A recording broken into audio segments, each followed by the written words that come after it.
காந்தி அடிகளை நாங்கள் இன்றைக்கு கட் அவுட் மூலமாக இங்கே வைத்திருக்கிறோம்,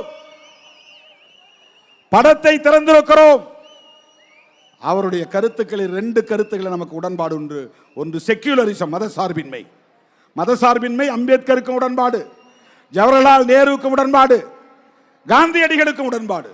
அன்னைக்கு மட்டும் காந்தியடிகள் நேருவை கூப்பிட்டு, தம்பி நான் சொல்றதை கேளு, கவர்மெண்ட்டுக்கு ஒரு ஸ்டேட் ரிலீஜன் வேண்டும், இந்து மதம் இந்த அரசாங்கத்தின் மதமாக இருக்கட்டும் என்று சொல்லி இருந்தால் நேருவாலேயே மீறி இருக்க முடியாது.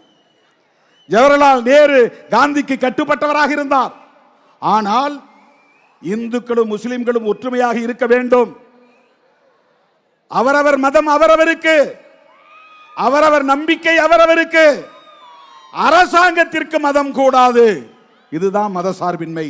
இதை சொன்னார் என்பதற்காகத்தான் RSS கும்பலை சார்ந்த நாத்துராம் கோட்சே என்பவன் கையெடுத்து கும்பிட்டு கொண்டே போய் அந்த மாமனிதரை பக்கத்தில் நெருக்கத்தில் நின்று துப்பாக்கியால் சுட்டுக் கொன்றான்.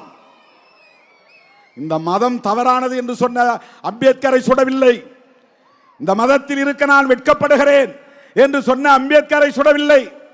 நான் பிறக்கும் போது ஒரு இந்துவாக பிறந்திருக்கலாம், சாகும் போது ஒரு இந்துவாக சாக மாட்டேன் என்று அந்த மதத்தை விட்டு வெளியேறி 10 லட்சம் பேரோடு பௌத்தம் தழுவிய புரட்சியாளர் அம்பேத்கரை அவன் சுடவில்லை. அந்த மதத்தை உயிருக்கு உயிராக நேசித்த, மூச்சுக்கு 300 முறை ஹரே ராம் ஹரே ராம் ஹரே ராம் என்று சொன்ன நாத்துராம் கோட்சே சுட்ட போது கூட அப்படியே ஹரே ராம் என்று சொல்லிக்கொண்டே மண்ணில் சரிந்து விழுந்த அந்த காந்தியடிகளை எவன் சுட்டான்? RSS காரன் சுட்டான். சாவர்கரின் மாணவன் நாத்துராம் கோட்சே சுட்டான். அவன் சுட்டதற்கு ஒரே காரணம் காந்தியடிகள் ஏற்றுக்கொண்ட மதசார்பின்மை என்பதுதான். அதனால் தான் காங்கிரஸோடு இருக்கிறோம், விடுதலை சிறுத்தைகள் கட்சி. அதனால் தான் காந்தியின் பிறந்த நாளில் இந்த மாநாட்டை நடத்துகிறோம்.